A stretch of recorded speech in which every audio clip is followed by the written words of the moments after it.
ആക്രമിച്ചിരിക്കുന്നത്.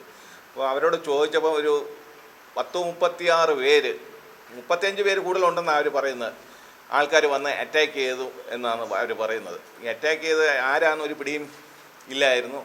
സ്വാമി വേഷമൊക്കെ ഉണ്ടായിരുന്നു പറഞ്ഞു. അപ്പോൾ പോലീസിനൊരു ഡൗട്ട്, ഈ സ്വാമി അതായത് ശബരിമലയിൽ പോകുന്ന കാഷായ വസ്ത്രവും മറ്റേ ധരിച്ചവരായിരുന്നു ഈ വന്നവർ.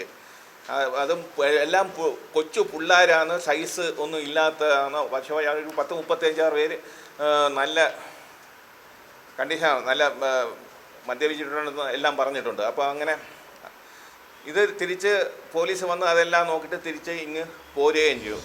ഈ 9 മണിക്ക് കേസെടുക്കാനുള്ള വേണ്ട നടപടിയും എല്ലാം എടുത്തിട്ട് പോലീസ് പോന്ന ശേഷം 11 മണിയോടുകൂടി വേറൊരു സംഭവം SN കോളേജിൻ്റെ അടുത്ത്, ആഡിയോ കോളേജിൻ്റെ മുൻവശം അടുത്ത റോഡിൽ സംഭവം ഉണ്ടായെന്ന് പറഞ്ഞു. അവിടെ ചെന്ന് നോക്കിയപ്പോഴത്തേക്ക് 2 ബൈക്ക് കിടക്കുന്നത് കണ്ടുള്ളൂ.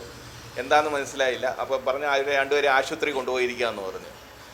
അങ്ങനെ പിറ്റേ ദിവസം രാവിലെ ഒരു 10-11 മണിയാകുമ്പോഴാണ് ഈ ബൈക്ക് വെച്ച് 2 പേര് ആശുപത്രി കൊണ്ടുപോയ 2 പേര് അടി കൊണ്ടാണ് ഇങ്ങനെ ഒരു സംഭവം ഉണ്ടായത്. അവർക്ക് മാരകമായ അടി കൊണ്ടിട്ടുണ്ട് ദേഹം മൊത്തം. അപ്പോൾ ആ പോലീസ് ഇത് സംഗതി വേറെ സീരിയസും, പിന്നെ അതിൽ ഒരാൾക്ക് അസുഖക്കാരനാണെന്നും സീരിയസ് കണ്ടീഷൻ വളരെ സീരിയസ് ആണെന്നും മനസ്സിലായി. അങ്ങനെ അന്വേഷിച്ചപ്പോഴത്തേക്കും ഇതിൽ ആദിത്യൻ എന്ന് പറഞ്ഞൊരു പയ്യനുണ്ട്. അവൻ